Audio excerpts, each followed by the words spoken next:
عبدنا فأتوا بسورة من مثله। আমার আল্লাহ বলতেছেন আমি তোমাদের মাঝে যে কিতাবটা দিয়েছি এই কিতাবটার নাম হলো কোরআন। এই কিতাবটা যদি তোমাদের মধ্যে কোনো সন্দেহ থেকে থাকে এই কিতাবের মতো একটা কিতাব তোমরা রচনা করে দেখাও।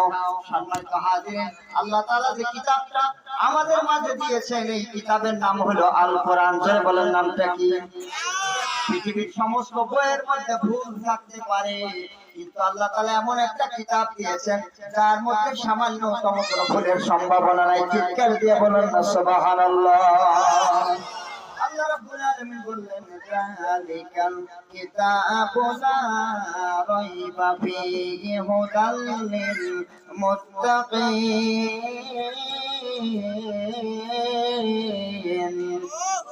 আল্লাহ রাব্বুল আলামিন বললেন এটা এমন একটা বই, এমন একটা কিতাব, যালিকাল কিতাবু লা রাইবা ফীহি, এই কিতাবের মধ্যে কোনো সন্দেহ নাই, সংশয় নাই, এই কিতাবের মধ্যে কোনো ভেজাল নাই।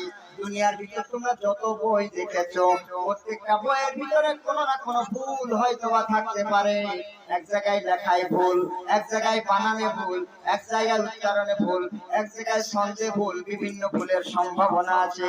কিন্তু আমি আল্লাহ এমন একটা কিতাব নাযিল করে তোমাদের উপরে দিলাম আমার নবীর মাধ্যম দিয়া, যে কিতাবের ভিতরে বিন্দু মাত্র সন্দেহ নাই। জোরে জোরে বলুন সুবহানাল্লাহ। এই কিতাবের সন্দেহ করে তৎকালীন সময়ে মক্কার মানুষেরা আল্লাহর নবীকে বিভিন্ন কথা বলা শুরু করে দিল। কেউ বা পাগল বলল, কেউ বা জাদুকর বলল, কেউ বা গণক বলল। সোনার নবী আমার তেলাওয়াত করে, সাফা এবং মারওয়া পাহাড়ের উপর উঠে উঠে তেলাওয়াত করে। সোনার নবী আমার হেরা গুহার ভিতরে কিতাব পেয়ে তেলাওয়াত করে। নবী আমার মক্কা মুআজ্জামায় তেলাওয়াত করে, নবী মদিনাতুল মুনাওয়ারার মসজিদে তেলাওয়াত করে, সাহাবীরা তেলাওয়াত করে। সকলেই মিলে কিতাবটা বুকের সাথে ধারণ করে আর বলে রব্বুল আলামিন আল্লাহ তুমি যে কিতাবটা তোমার রাসূলের কাছে দিয়েছ আল্লাহ, এটা বড় একটা চমৎকার কিতাব। যখন এটা আমরা তেলাওয়াত করি আমাদের কলিজা ঠান্ডা হয়ে যায়। শুধু তাই নয়, শুধু তাই নয়, সোনার নবী আমার যখন কিতাবটা পাইলেন, পাওয়ার পরে বিশাল আকারে কাঁপা শুরু করে দিয়েছিলেন, কম্পন সৃষ্টি হয়ে গেল রাসূলের।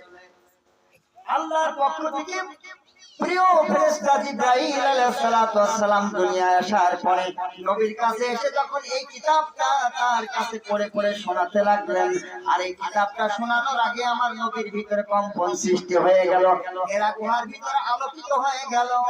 নবী আমার শুধু বারবার বলতে চাইলেন, ও জিবরাইল আজকে আবার কোন পরীক্ষা আমারে ফেলতেছে রে বলো। জিবরাইল আলাইহিস সালাতু ওয়াস সালাম বলে, ইয়া রাসূলুল্লাহ, ইয়া হাবিবাল্লাহ, নবী এটা আমি কোন পরীক্ষায় ফেলতেছি না, আমার আল্লাহ চাইলেন আপনাকে সুন্দরভাবে গঠন করতে।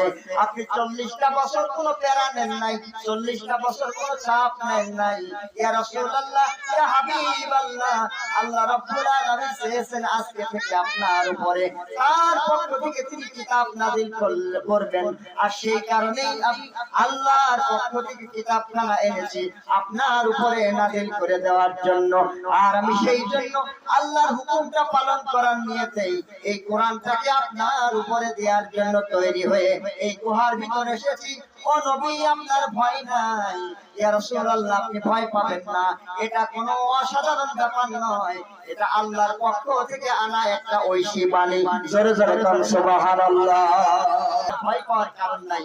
আজকে আপনার উপর যে কিতাবটা নাযিল করা হচ্ছে এই কিতাবটা স্বয়ং আল্লাহ পাঠিয়েছেন। জোরে বলেন কিতাবটা কে পাঠিয়েছেন?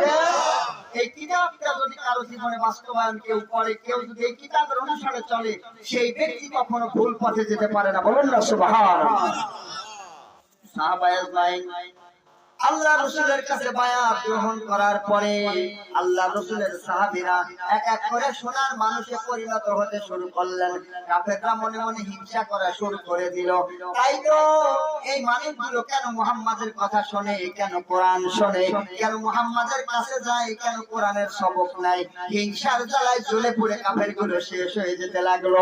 কাফেরদের কাছে যখন প্রশ্ন করা হলো তোমরা এমন হিংসার বাণী ছড়াচ্ছ কেন বলো, তখন কাফের কাফেররা বলতে লাগলো আমরা এই কারণে হিংসার বাণী ছড়াই, কেননা মুহাম্মদুর রাসূলুল্লাহ আমরা বলি সাল্লাল্লাহু আলাইহি সাল্লাম আল্লাহর পক্ষ থেকে যা নিয়ে এসেছে এইটা তো সে নিয়ে এসেছে, কিন্তু আমরা এটা কিতাব বলে বিশ্বাস করি না, আমরা এটা মেনে নেই না, কেননা আমরা শুধু একটাই বিশ্বাস করি আমাদের কাছে সব চাইতে ক্ষমতাধর হলো আমাদের দেব দেবী।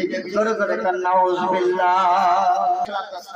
রাতের অন্ধকারে খুঁজতেছে গালে খুঁজতেছিল না, শোনেন নাই ঘটনা? খুঁজতেছে, খুশি যখন গালের ভিতর দিতে পারে না, রাগে তালে বসে বাবা যদি খাই আমি দিলে বাবা যদি খাই পারে না আমি যদি খাই পারে খাওয়াই লাগবে তো। যখন খাইতে পারে নাই জিদ টুকাবে কি জিদতে পারে না, কি বল ঠিক কি না? খাইতে যখন পারে না রাগ বাকর সব গুলারে বাইরে শুয়ে বড়টার গলায় তুলে ঝুলাই দিয়ে আসে। সুবহানাল্লাহ বলবেন না? এই পৃথিবীর প্রতিমার কোন ক্ষমতা আছে? ক্ষমতা কার? আর জোরে বলেন কার? এত সত্য ক্ষমতার অধিকারী কেবলমাত্র আল্লাহ রাব্বুল আলামিন। এই বিশ্বাস যদি অন্তরে থাকে তাহলে আমি আপনি মুসলমান। কি বলেন? বললাম না ঠিক বললাম? আর আল্লাহ তাআলার ক্ষমতাকে যদি অবিশ্বাস করি, আল্লাহ তাআলার ক্ষমতাকে যদি আমরা মেনে না নেই, তাহলে আমাদের ঈমানে দুর্বলতা আছে। কি বলেন ঠিক কি না?